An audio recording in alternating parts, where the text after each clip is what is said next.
où en gros je disais regardez, on galère tous, donc venez, on se partage une fiche volante sur les fonctions Excel et tout. Et en fait le post il avait fait 250 000 vues sur le moment. Enfin ça avait pris 2-3 jours à monter, mais je voyais mon compte LinkedIn un peu exploser. Le truc par contre qui fait vraiment la différence, c'est la rigueur. Et ça, moi en arrivant chez BNP Paribas, j'avais vraiment du mal parce qu'en fait t'es dans des métiers où tu peux pas te permettre de faire une faute. Il faut vraiment que le truc il soit calibré, précis, et en fait la moindre faute que tu fais, derrière c'est horrible et il faut tout reprendre et limite ça peut faire perdre de l'argent à la banque quoi. Comparé à ce que tout le monde pense, le réseau il se fait pas parce que on est forcément d'une bonne famille, parce que les parents ils connaissent un peu tout le monde. Il se fait aussi de par soi-même en fait. Juste le fait déjà de communiquer sur ce qu'on recherche, mais souvent du bouche à oreille en fait on finit par avoir ce qu'on cherchait en fait.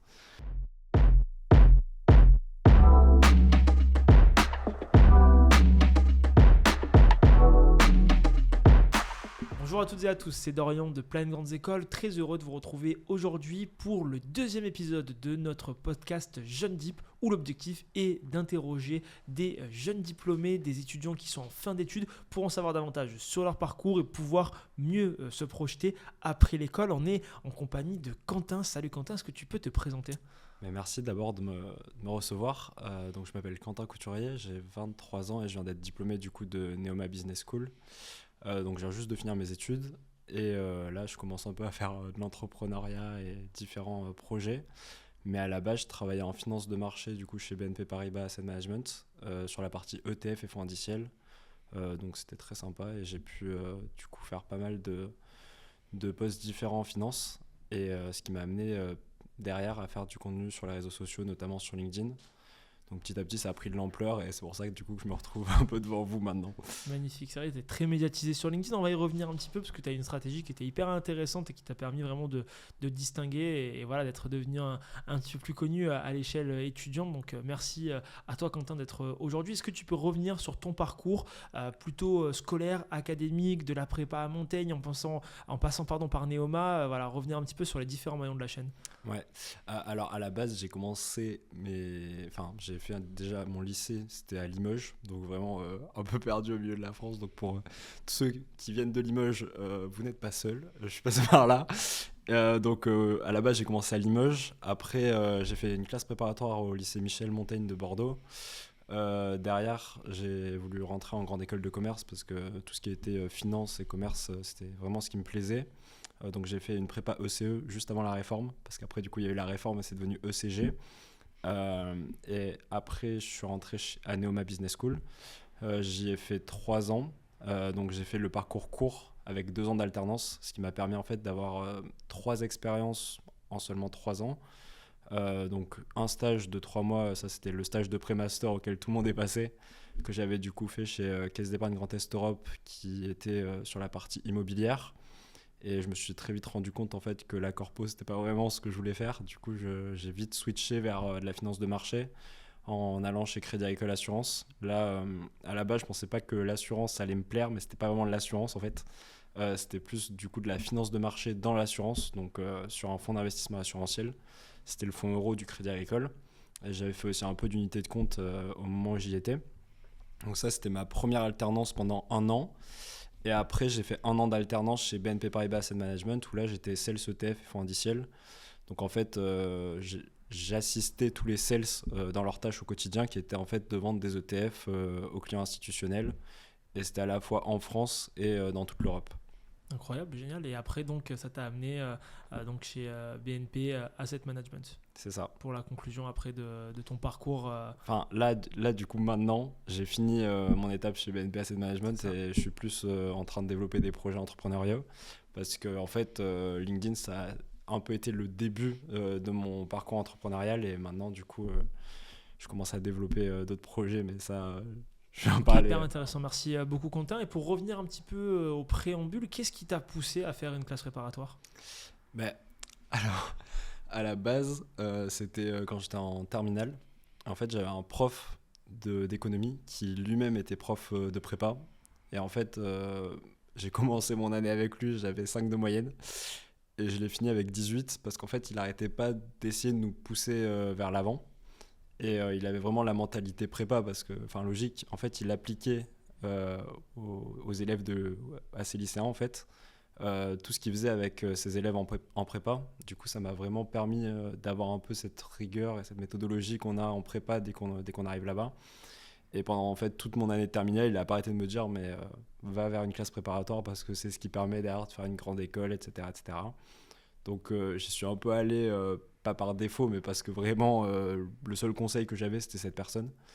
Et je pense qu'on est un peu tous ce cas-là quand on va en classe préparatoire. C'est à la base soit on cherche un conseil auprès de nos parents, ils nous disent tous d'aller faire une classe préparatoire parce qu'eux-mêmes l'ont fait, soit on a peut-être un professeur qui nous dit de le faire.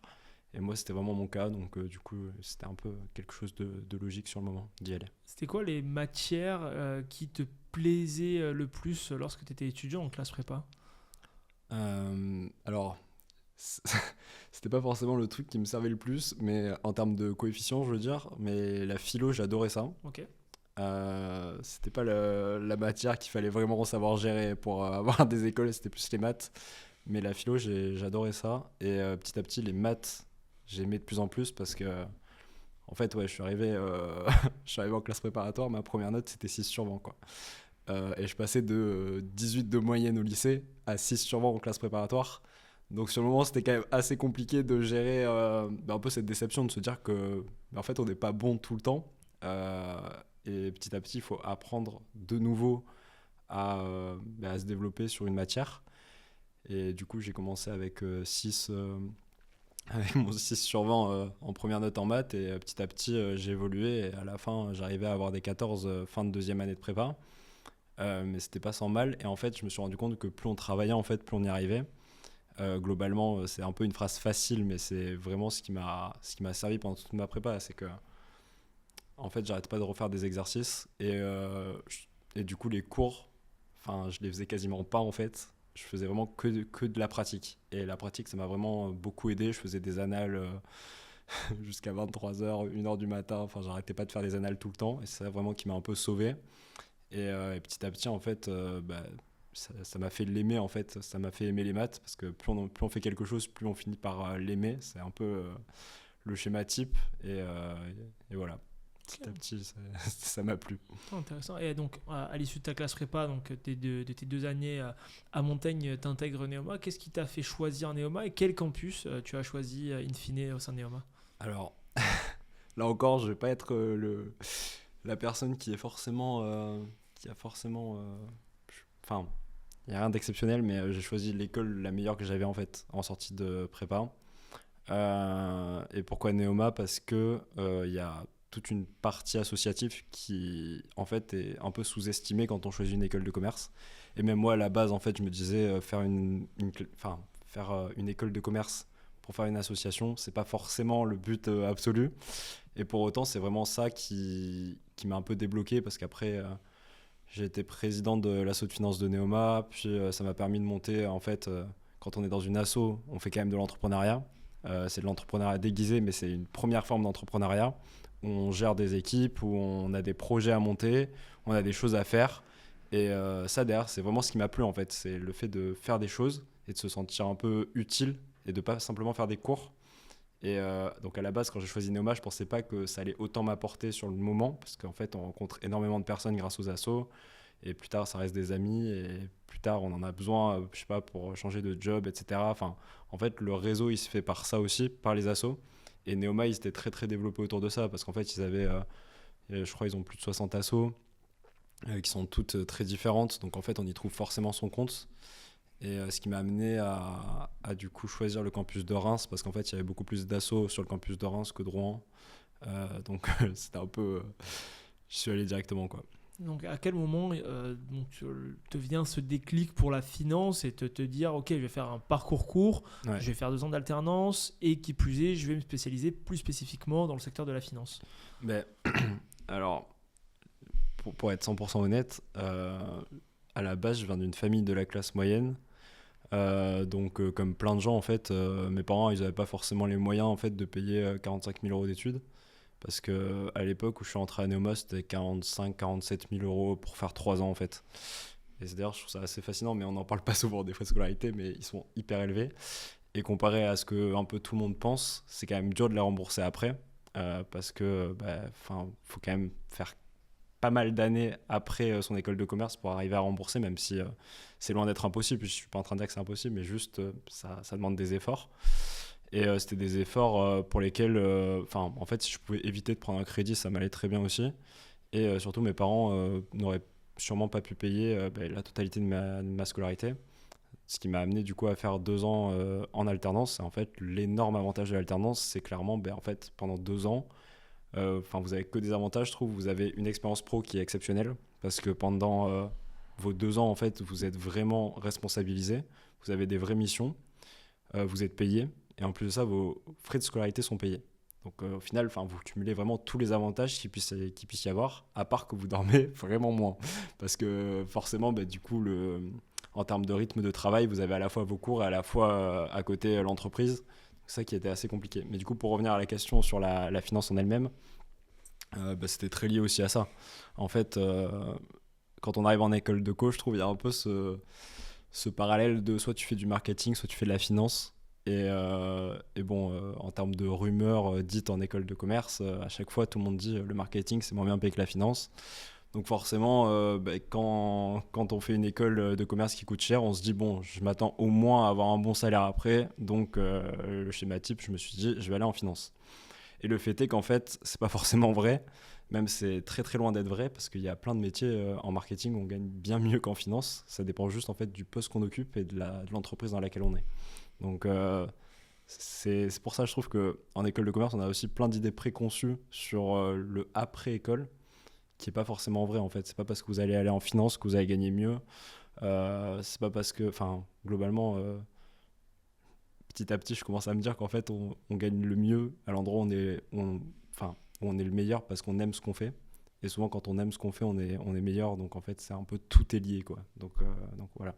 Le schéma est intéressant et aussi ce qui en fait découle nous d'enquêtes, de sondages qu'on peut faire auprès des étudiants et des candidats, c'est qu'en fait finalement beaucoup optent pour des métiers très corporate, très élitistes, finance, conseil notamment, parce que finalement vu que tu as une croissance, une inflation des frais de scolarité, en fait mieux vaut aller chercher un job qui derrière te paye bien pour finalement avoir le ROI, rembourser le prêt plus rapidement. Et finalement en fait c'est un peu un système où le serpent se mord la queue parce que en fait vu que les frais ne cessent de croître, plus d'étudiants vont partir là-dedans et en fait parfois c'est au détriment de choses qui peuvent être justement plus passionnantes, mais pour parler aussi avec beaucoup d'entrepreneurs, petit aparté, mais c'est vrai que beaucoup d'étudiants ne souhaitent pas entreprendre parce que quand tu as 50, 55 000, 60 000 euros de dette sur le dos, en fait, tu n'as pas envie d'entreprendre, de te lancer dans un projet qui en fait comporte beaucoup de risques, etc. Donc c'est vrai que c'est pas évident. C'est quoi ta perception par rapport aussi à cette inflation des frais de scolarité des grandes écoles françaises ? Je pense que en fait, le système il fonctionne, quoi. Ça fait des années que les grandes écoles de commerce elles arrivent à attirer des talents. C'est une évidence. Et le truc qui moi, honnêtement, si juste on se décorrèle un peu de la réalité 2 secondes, on voit qu'en fait, ils sélectionnent des gens qui vont payer 45 000, 50 000, 60 000 euros pour 3 ans. Ils les sélectionnent, ces gens-là. Donc c'est quand même un business qui est quand même incroyable, l'école de commerce. Je pense que c'est le seul business où on dit aux gens, non mais attendez, on sélectionne quand même pour que vous nous donniez autant d'argent pendant 3 ans. Donc c'est quand même un business qui fonctionne et je pense qu'ils l'ont compris. Et de là à dire qu'ils en abusent, je pense pas non plus. Mais on sait tous que les écoles de commerce, globalement, elles augmentent leur prix plus que l'inflation et ça se voit. Petit à petit, là où avant c'était 45 000 euros les 3 ans, maintenant on tend vers les 50, puis après ce sera les 60, puis les 70. Donc en vrai c'est assez logique aussi parce qu'il y a des frais en plus qu'elles prennent en compte pour essayer de grimper dans les classements. Donc par exemple Neoma, ils sont en train de faire un nouveau campus et clairement ça va coûter de l'argent. Il y a plusieurs millions d'euros qui sont investis, donc évidemment il faut trouver des sources de financement et ces financements ils viennent forcément des étudiants, donc ça paraît aussi assez logique. Et donc effectivement, les écoles se financent par le biais des étudiants. Et justement, concernant les étudiants, il y a cette dualité entre les classes prépa et les AST. Toi, de par ton recul, de par ton expérience, finalement, mieux vaut faire une classe prépa ou les concours AST pour intégrer une business school aujourd'hui ? Je pense que les deux sont évidemment très différents. Après, honnêtement, moi, ça serait à refaire. Je ne referais peut-être pas forcément ma prépa. et il y a plusieurs raisons pour ça. Déjà, je trouve que par exemple les BTS ou même tous les parcours parallèles en fait qui permettent d'accéder aux mêmes écoles de commerce, eux ils ont fait des stages en plus que nous on n'a pas fait. En fait, pendant 2 ans, si vraiment tu fais bien ta classe préparatoire, tu es vraiment enfermé dans ta chambre et tu travailles. Tu as tes calls 3 fois par semaine. Globalement, tu as quand même plein de travail et tu peux pas faire grand chose à côté. Et moi, honnêtement, pendant 2 ans, j'étais un peu dans un placard quand même. Donc, pendant 2 ans, c'était vraiment révision. Et quand je sortais les week-ends, c'était 23h max. Et après, je rentrais faire des maths, quoi. Donc, c'était pas vraiment le truc plus. Enfin, en termes d'expérience, c'était très très pauvre quand même. Même si, d'un point de vue intellectuel, évidemment, la classe préparatoire, c'est exceptionnel parce qu'on apprend plein de choses et que ça apprend aussi une rigueur de travail et le dépassement de soi. Parce que, honnêtement. Des fois, on se dit même pas qu'on est capable en fait d'apprendre autant de choses. Mais malgré tout, je pense que les parcours type BTS qui permettent d'accéder au même poste. Et d'ailleurs, ma soeur a fait un BTS, elle est arrivée à Neoma aussi. Donc au final, on a vraiment fait 2 parcours différents pour arriver au même endroit. Mais moi, ce que je me rends compte, c'est que elle, en l'occurrence, elle a fait un stage en plus par rapport à moi. Elle a une expérience internationale avant d'entrer à Neoma que j'avais pas. Et au final, elle est au même endroit que moi. Donc, c'est pas pour mettre la pression à tous les prépas qui se disent « Oh mince, j'ai fait le mauvais choix ». Mais globalement, je pense que dans les prochaines années, c'est sûr que le système il va changer et que, ou du moins bien évoluer, et que les prépas vont plus être ce qu'elles étaient au moment où j'ai fait ma classe préparatoire. Parce qu'en fait, il y a ce besoin-là aussi d'avoir de l'expérience et pas simplement de l'expérience théorique. Parce que honnêtement, tout ce que j'ai appris en classe préparatoire, je m'en sers jamais. Mais quand je dis jamais, c'est vraiment globalement jamais, à part la manière de penser qui est peut-être plus développée. Et encore une fois, cette rigueur de travail, jamais ça m'a servi de faire de l'algèbre linéaire, même en salle de de faire de l'algèbre linéaire, même quand j'étais chez BNP Paribas, quoi. Donc, vraiment, c'est quand même un truc où c'est un peu décorrélé de la réalité. D'ailleurs, il y en a plein qui le ressentent parce que le passage de la classe préparatoire à l'école de commerce il est quand même assez terrible. Au final, pendant 2 ans, on travaille à faire des 80-90 heures par semaine pour au final se retrouver dans une école de commerce où la vérité, c'est que globalement, le nombre d'heures de cours, il est quand même assez faible par rapport à ce qu'on faisait avant.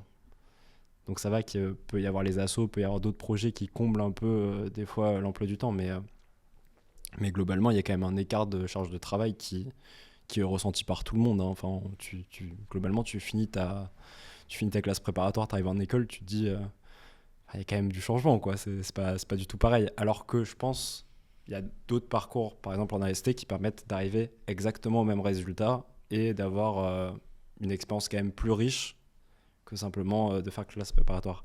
Et c'est une personne en classe préparatoire, qui a fait une classe préparatoire qui le dit. Donc, parce que évidemment, je n'émettrais pas cet avis si j'y étais pas passé, ça c'est sûr. Non, intéressant. Et est-ce que tu le vois notamment pour la recherche par exemple de ton premier stage et les premières expériences, finalement que tu avais des difficultés premièrement à chercher un stage parce que tu avais moins d'expérience terrain et tu n'avais pas d'expérience de recherche, etc.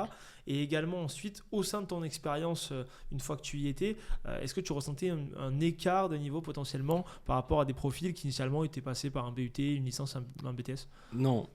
En fait, c'est intéressant la question, mais je ne suis pas en train de dire qu'il y a un écart de niveau entre les deux. C'est surtout, il y a un écart d'expérience en fait. Quand je suis arrivé en école de commerce, sur mon CV, il y avait juste McDo, quoi.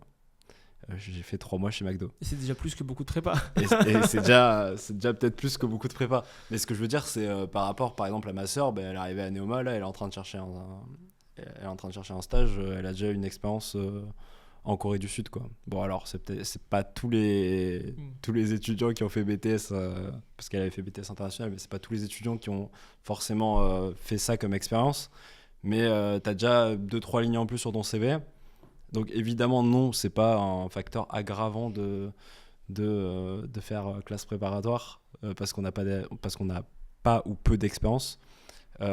Juste, ce qu'il faut avoir en tête, c'est que globalement, on arrive en école et on n'a quand même pas d'expérience.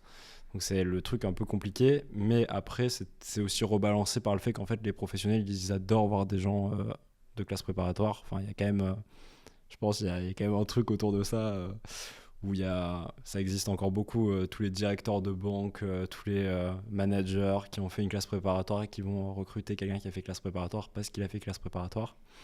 Ça existe, et ça a toujours existé, je pense, ça continuera d'exister. Donc c'est le truc qui peut un peu compenser, mais après c'est aussi la manière d'être au moment où on est devant le recruteur et ce qu'on a à vendre, quoi.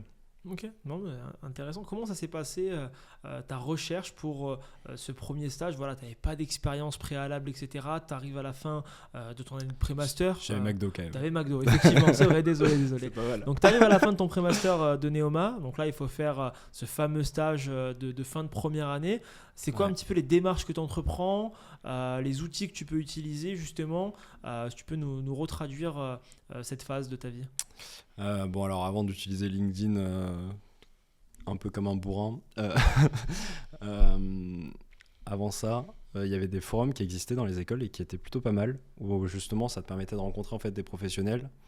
Et moi j'avais pris le contact d'une dame qui bossait chez Caisse d'Épargne en fait, et derrière je lui ai dit bon, je cherche un stage ici, je voulais absolument rester à Reims parce que c'était galère avec mon appart, mais globalement je lui avais dit bon, je cherche un job en finance et tout, j'ai toujours pas d'expérience, j'aimerais bien travailler, faire mon premier stage en banque pour avoir la première expérience en banque, qui ouvre après quand même pas mal de portes. Quand on a déjà travaillé en finance et quand on a déjà bossé en banque, ça ouvre quand même beaucoup de portes, et du coup elle m'a vraiment aidé là-dessus, et derrière en fait, c'est du bouche à oreille. Et globalement, je pense que tous les gens qui trouvent des stages, des alternances, tout ça, c'est qu'en fait, ils ont sollicité plein de personnes. Et derrière, ça se débloque comme ça. Et comparé à ce que tout le monde pense, le réseau, il se fait pas parce que on est forcément d'une bonne famille, parce que les parents, ils connaissent un peu tout le monde. Il se fait aussi de par soi-même, en fait. Juste le fait déjà de communiquer sur ce qu'on recherche auprès des gens qui sont autour de soi, mais souvent du bouche à oreille en fait on finit par avoir ce qu'on cherchait en fait, et c'est assez impressionnant, mais en fait on se rend très vite compte que le monde il est quand même très petit, et qu'en fait dès qu'on parle un peu de ce qu'on veut, au final les gens ils aident, et vraiment ça m'est arrivé plein de fois par la suite sur LinkedIn d'envoyer des messages à des professionnels qui étaient directeurs de banque, qui avaient des expériences de 10 ans dans le secteur, voire plus. Et au final, juste leur dire bon, ça m'intéresse ce que vous faites, si ça vous dérange pas, je vous prends 10 minutes, 15 minutes au téléphone.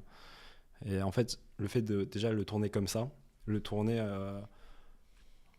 un peu en mode bon, ça m'intéresse ce que vous faites, et j'aimerais bien en discuter, au lieu de simplement arriver et dire bon, si vous pouvez faire passer mon CV, ça serait sympa.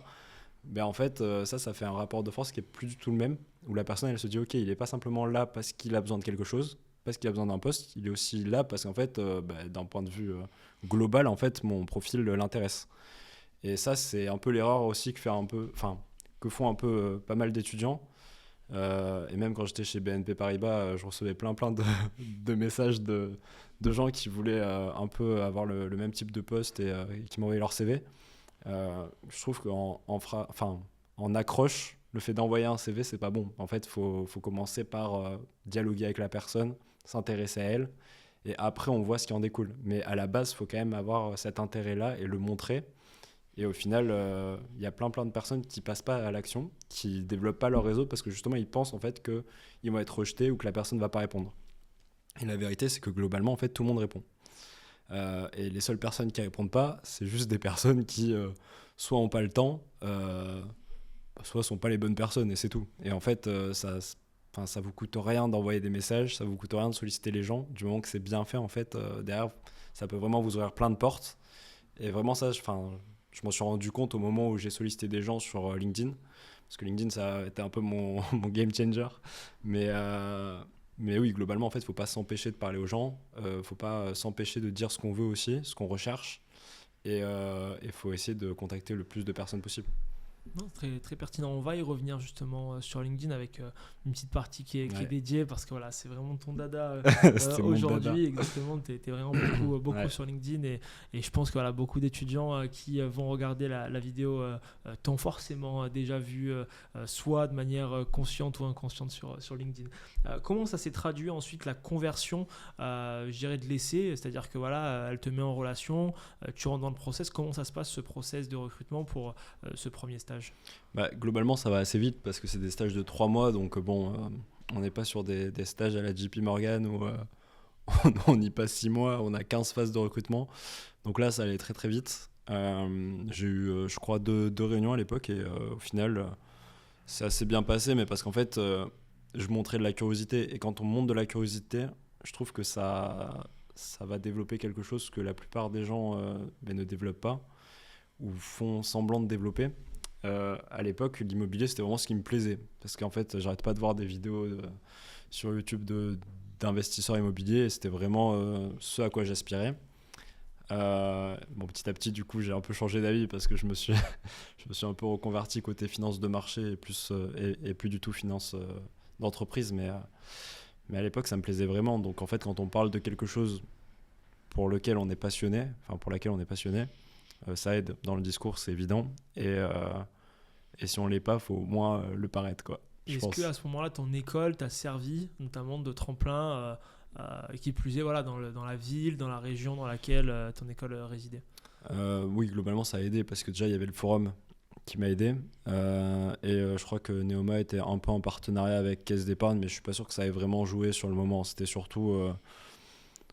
Je pense que oui, c'était le premier pas. Le fait que je venais de Neoma, ça a aidé. Mais après, derrière, c'est venu un peu naturellement. Ok, intéressant.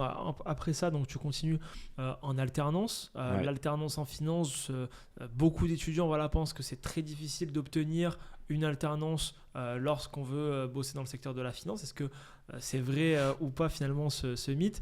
Et après, comment ça se passe finalement en termes de rythme, en termes d'horaire et également en termes de process qui, j'imagine, devait être un petit peu plus lourd que ce premier stage que tu as pu avoir?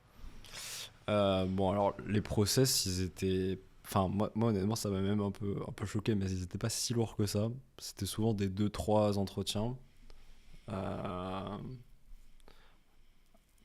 En fait, le switch, du coup, côté corpo à marché, je l'ai fait quand même progressivement. Mais pour répondre à la question, par rapport à l'alternance, c'est pas forcément difficile d'avoir une alternance en finance. Ce qui est difficile, c'est d'avoir la bonne alternance en finance. Et en fait, ça a quand même. Il y a quand même plein de personnes qui pensent que un poste en finance égale un poste en finance. C'est pas le cas. En finance, il y a vraiment plein de métiers différents. Et la finance, c'est vraiment très très large. Donc quand on dit qu'on veut travailler en finance, en fait, ça veut tout et rien dire. Globalement, on peut vouloir dire qu'on veut travailler dans l'audit, qu'on va travailler dans l'assurance, qu'on va être sales à vendre des ETF. Enfin, il y a tellement de métiers différents qu'en fait, ça veut tout et rien dire. Et il y a beaucoup plus de postes de disponibles, par exemple en alternance, qui sont en audit que en sales, en salle des marchés ou en assistant trader, salle des marchés. Parce qu'en fait, le format, il s'y prête plus à l'audit parce qu'ils ont besoin que la personne, elle soit là au moment où il y a les arrêtés trimestriels, en fin d'année, au moment où il y a tous les, tous les exercices comptables à terminer. Alors qu'en fait, quand on est plus sur des postes salle de marché, ils ont besoin qu'il y ait quelqu'un qui soit là en permanence. Donc en fait, les postes en alternance en front office, donc vraiment au contact des clients et un peu stressant, on va dire, parce que justement, il y a ce contact-là et il y a cette pression commerciale-là. Il y en a, il y en a très très peu des postes en alternance comme ça. Donc en fait, encore une fois, ça va dépendre. Avoir une alternance chez Deloitte, EY, KPMG quand on sort dans le top 5 grande école, voire dans le top 10, c'est pas ce qui est le plus compliqué. Évidemment, il faut travailler. Je ne suis pas en train de dire que c'est simple non plus d'y rentrer, mais évidemment, il faut travailler. Après, ça reste quand même beaucoup plus difficile, par exemple, d'être M&A et analyste, peu importe la banque, parce qu'il y en a moins des postes. Et ça reste plus difficile d'être sales en finance de marché parce qu'il y en a aussi moins et parce qu'en fait, tout le monde target ces postes-là parce qu'il y a, enfin, il y a ce truc-là de se dire, ok, je vais faire un métier difficile qui va me donner en gros le choix pour la suite. Parce qu'en fait, souvent on a cette tendance-là de se dire, ok, si je fais un métier difficile, typiquement sales, M&A ou enfin un M&A analyste ou sales, peu importe le produit financier, mais sales par exemple, on se dit ok, j'ai fait le métier le plus dur, donc après si j'ai envie de re-switcher, de faire du middle office, de faire un autre poste où techniquement en termes de charge de travail ça va être moins élevé et on va m'en demander moins, ben, je pourrais le faire. Ce qui est en soi quand même assez vrai malgré tout.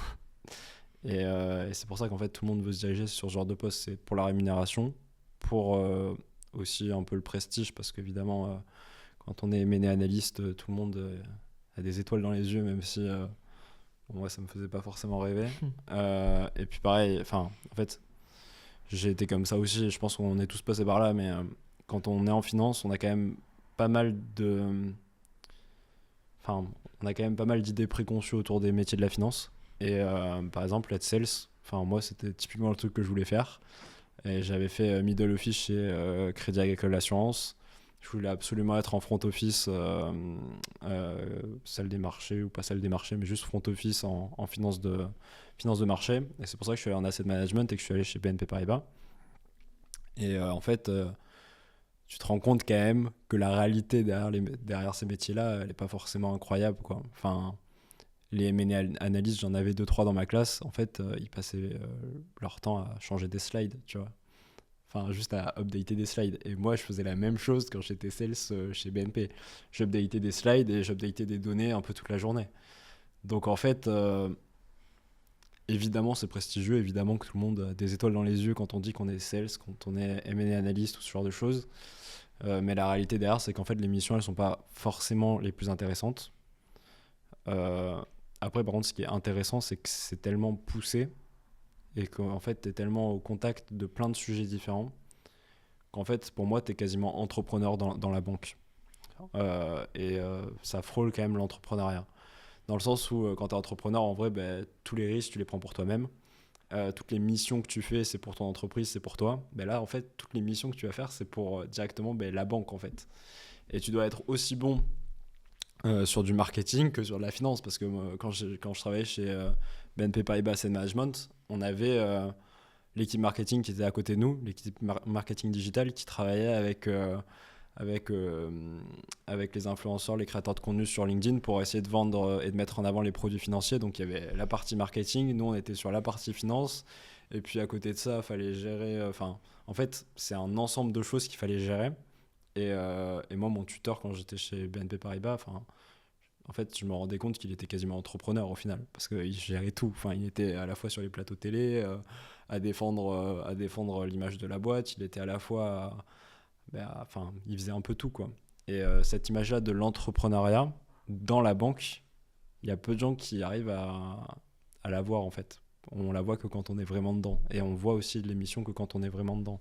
Donc je trouve ça important de ne pas simplement voir l'image qu'on se fait du métier, mais le vivre, ça te permet derrière d'après de mûrir un peu ton projet, de te dire bon, est-ce que je veux vraiment faire ça, ou est-ce que c'est surtout parce qu'en fait tout le monde me dit qu'il faut le faire, tu vois.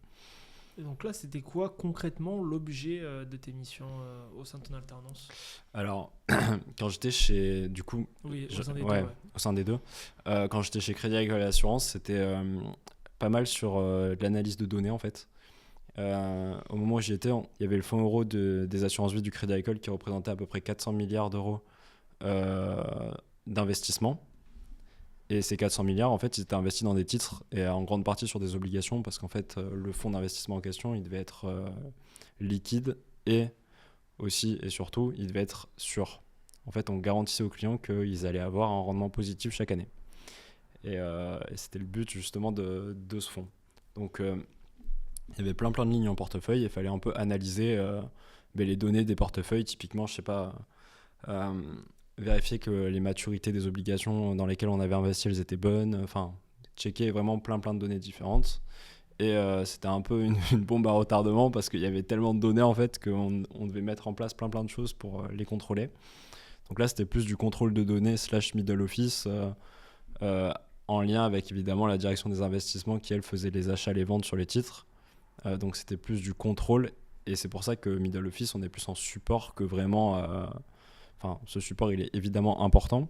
Et sans lui, la banque, elle tourne pas. Mais t'es pas sur du front office où tu passes les opérations, où tu es vraiment au contact, quoi. Et en gros, ce manque de... Enfin, je voulais avoir des missions plus engageantes, en fait. Du coup, je me suis dit, bon, je vais aller chez BNP Asset Management. Et puis, j'avais aussi l'idée préconçue que tous les étudiants ont qu'il faut absolument faire M&A Analyst ou Sales. Donc, du coup, je suis allé en Sales sur les ETF en plus. Donc, j'ai eu cette chance-là, on va dire, de le faire sur, pour moi, les meilleurs produits financiers qui existent aujourd'hui. Parce que les ETF, c'est quand même la grosse révolution de notre... Enfin, ça commence à dater un peu, mais c'est quand même la grosse révolution sur l'investissement, la manière d'investir. Avec un ETF, on peut investir avec 5 euros. Là où avant, on était obligé de débourser des sommes astronomiques pour investir en bourse, quoi.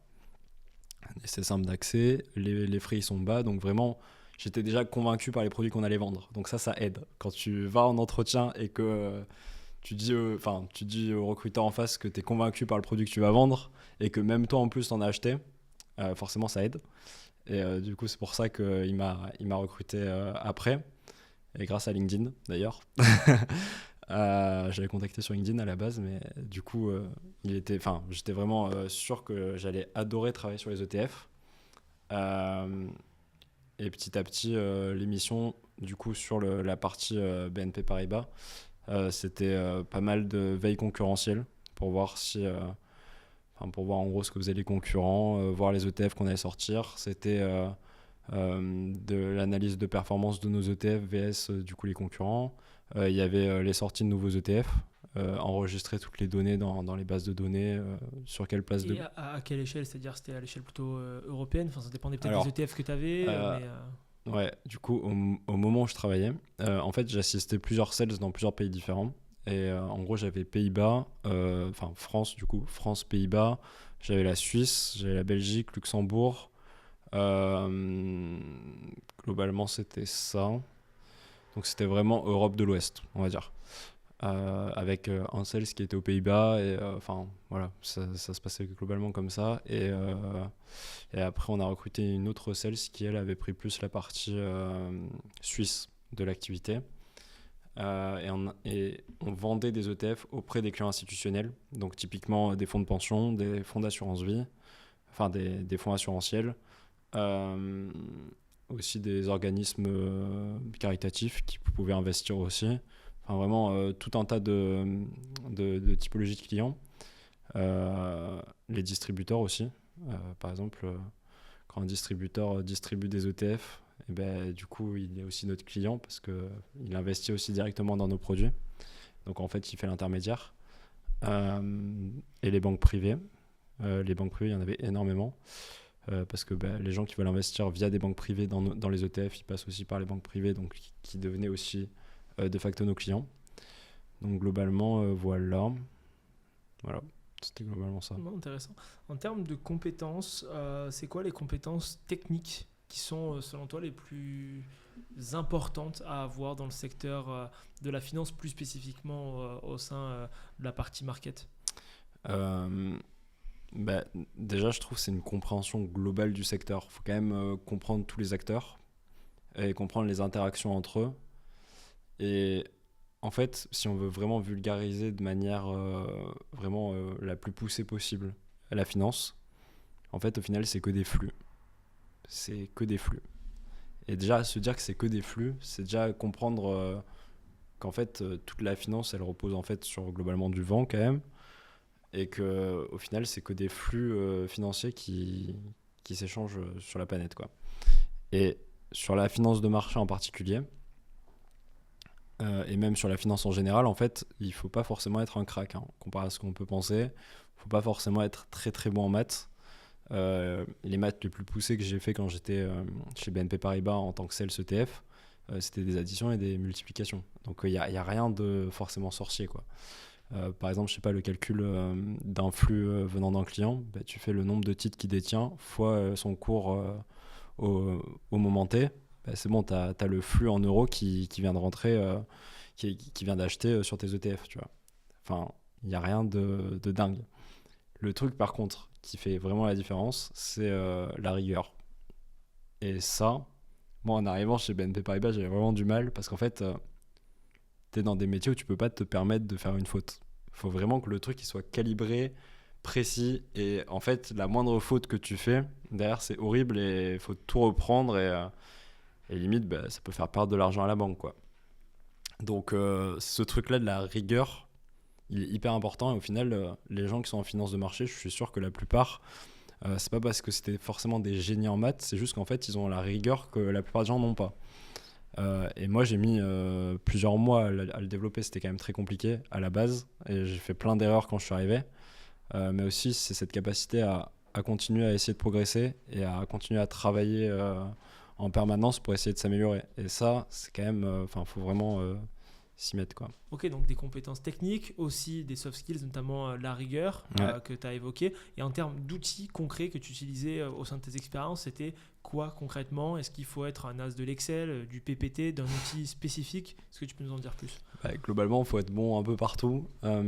Après, en fait, les trois quarts du temps, je l'ai passé sur Bloomberg et Excel. Bloomberg, ça me prenait bien 70% de mon temps parce qu'en fait... toutes les informations financières, elles sont sur Bloomberg. Bloomberg, pour faire simple, en gros, c'est un ordinateur financier qui tourne en temps réel. On a les données en temps réel sur absolument tout sur la finance. On a l'update des cours en direct. On a les allocutions de la Fed, de la Banque centrale américaine, on les a directement. On a les variations des taux d'intérêt. Enfin, on a absolument tout dessus. Et on s'en servait absolument tout le temps, ne serait-ce que pour sortir des performances de produits et pour les comparer entre elles. Ben en fait, je m'en servais tout le temps et c'était hyper important de comprendre en fait comment ça fonctionnait parce que tu as plein de fonctions dedans et c'est pas forcément le truc le plus intuitif qui soit. Enfin, honnêtement, la première fois quand je l'ai pris, j'étais vraiment ça faisait mal aux yeux, quoi. Limite un peu conjonctivite. Je pense que il y en a plein qui ont eu je pense assez de mal aussi là-dessus quand ils ont commencé la finance de marché. Et bon, le logiciel est pas non plus il est pas forcément très compréhensif, mais petit à petit en fait tu t'améliores, c'est comme tout, et t'arrives à en sortir ce qu'il faut sortir, donc les bonnes données avec les bonnes devises, avec les bonnes performances sur les bonnes périodes, et globalement voilà. Mais il y avait Excel aussi, je m'en servais énormément, mais ça c'est vraiment tout le monde, hein. Je pense que c'est pas que les métiers de la finance, et je conseille vraiment à tout le monde de savoir maîtriser Excel parce que c'est vraiment un game changer, qu'on soit dans l'entrepreneuriat, qu'on soit en finance, en marketing. Savoir faire un beau fichier Excel où on s'y retrouve, c'est vraiment ce qui permet de gagner en productivité et de se développer. Et ChatGPT, est-ce que ça serait le triptyque gagnant avec Excel et Bloomberg ou pas forcément? J'aurais tendance à dire que oui, sachant qu'en plus, vu l'actualité avec le projet Mercury là, qui est en train de voir le bout de son nez, avec peut-être la fin des analystes M&A, je dirais que oui, évidemment, l'IA elle va avoir un impact significatif dans les prochaines années. Et c'est déjà le cas. Et même ça fait assez peur de voir à quel point il y a des fonds investis dans l'IA.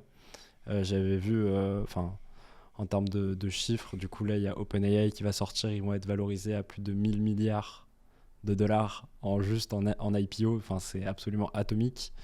Derrière il y a Nvidia qui est quand même très très lié avec l'intelligence artificielle de par les puces qu'elle commercialise. 5 000 milliards de dollars de capitalisation boursière. Donc vraiment, c'est des chiffres qui font quand même tourner la tête, où on se demande quand même jusqu'où ça peut aller. Où ça va s'arrêter. Est-ce qu'il va pas y avoir une crise de l'IA, à l'instar des crises financières qu'on a pu avoir, de l'immobilier en 2008 ou autre, donc c'est assez fou. Ouais. Non, c'est clair. Et puis, au final, je pense que ça aura un impact. Je pense que ça va nous améliorer la vie quand même en grande partie, parce qu'il y a plein en fait de jobs qu'on n'a pas envie de faire et que personne n'a envie de faire.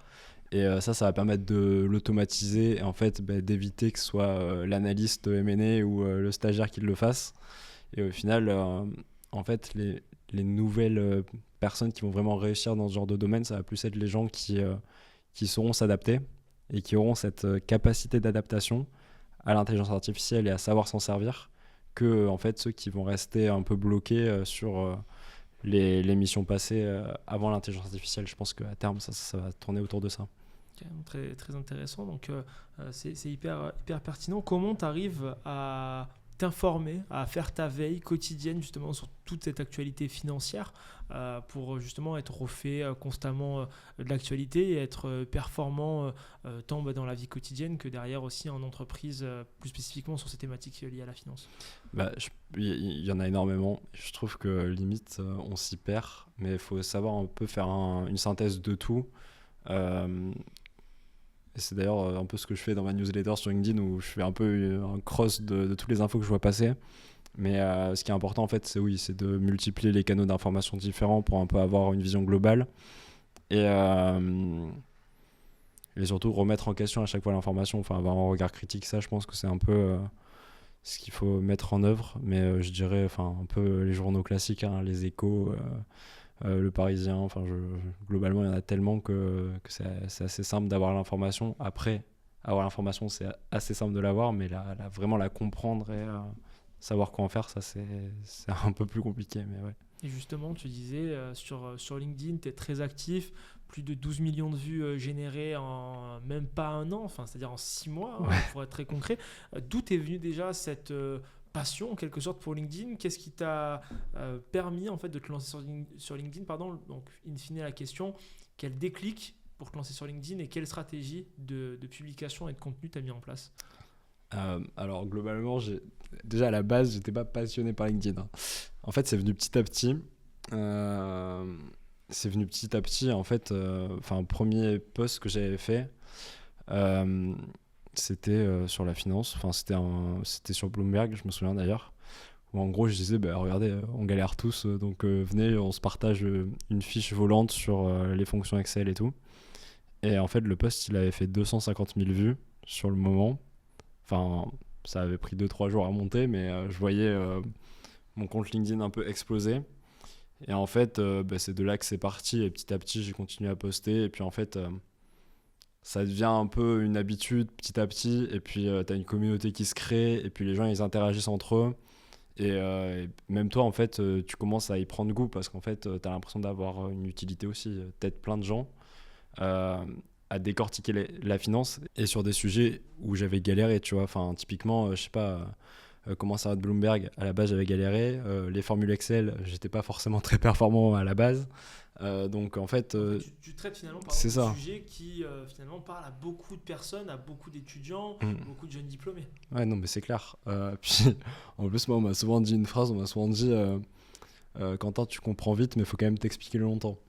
Euh, donc en fait, sur le moment, je savais pas trop comment le prendre, mais, euh, mais c'est vrai que j'ai toujours eu besoin en fait qu'on m'explique vraiment au fond et limite qu'on me vulgarise tellement que, enfin, pour que ce soit limpide en fait et que je comprenne vraiment.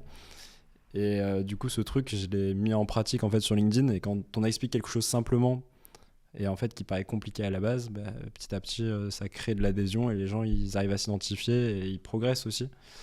Et là, du coup, maintenant, on est presque 50 000 sur le compte LinkedIn. Enfin, même là, quand je le dis, j'y crois pas forcément. Parce qu'à la base, c'était pas vraiment le but de créer une communauté autour de ça, mais petit à petit, ça a pris vie. Et maintenant, je commence à travailler avec des marques. Je commence à avoir des sponsors et tout, donc c'est trop trop bien. Euh, mais à la base, ouais, ça partait juste d'un post qui a un peu explosé. Et qui peut-être sans ça finalement n'aurait pas eu ce déclic et qui t'aurait peut-être pas incité à publier, etc. C'est ça. Donc ouais, faut oser en fait. Bah, c'est un peu ça. Et en fait, petit à petit, je me suis rendu compte d'un truc. Au final, je trouve que l'action, ça précède la stratégie. Dans le sens où on a souvent tendance à se faire plein de films et à se dire, ok, faut que je mette en place une stratégie, il faut que je réfléchisse, etc. Au final, on passe jamais à l'action. Alors que le meilleur moyen d'avoir des retours et d'avoir de la donnée en fait à exploiter, c'est de passer à l'action. Parce que avant même de passer à l'action, vous n'avez aucune information sur ce que vous allez vraiment faire. Et c'est une fois que tu as posté ton premier post sur LinkedIn, que tu vois le nombre d'impressions, que tu vois le nombre de likes, le nombre de commentaires, et que là tu te dis ok, ça a eu de l'impact. Et après tu peux le comparer avec un autre que tu fais la semaine d'après, etc. Et en fait en apprenant progressivement de comment ça fonctionne, tu vois, comment l'algorithme fonctionne, comment les gens interagissent, ben, petit à petit tu mets en place une stratégie et puis après ben, tu te développes, tu vois. Alors que si tu pars à la base en te disant non mais il faut que j'ai une stratégie avant de me lancer, en fait, tu te lanceras jamais parce que tu n'auras jamais l'information qu'il faut pour pouvoir te lancer. Et l'information, tu peux l'avoir que d'une seule manière, c'est en passant à l'action. Très, très intéressant. C'est quoi maintenant le process que tu as de l'idée jusqu'à la publication d'un contenu? Enfin, comment tu élabores finalement la création de ton post? Est-ce que tu définis un planning éditorial? Est-ce que c'est par rapport aussi à de l'actualité que tu vas publier? Enfin, comment naît en fait finalement ce processus de création? En vrai, je continue à faire ce que je fais, ce que j'ai fait depuis le début. En fait, c'est j'ai galéré sur quelque chose, donc je vais l'expliquer. En fait, vraiment, mon compte, c'est un peu mes galères. Du coup, dès que j'ai quelque chose sur lequel j'ai galéré, j'en parle. Et j'ai fait pas mal de posts sur, par exemple, les classes d'actifs. Parce que c'est pas en fait forcément évident de comprendre que investir, il n'existe pas qu'un seul produit financier, il en existe plein. On peut investir dans l'or, dans ce qu'on appelle les commodities, donc les matières premières. On peut investir dans les actions, on peut investir dans les obligations.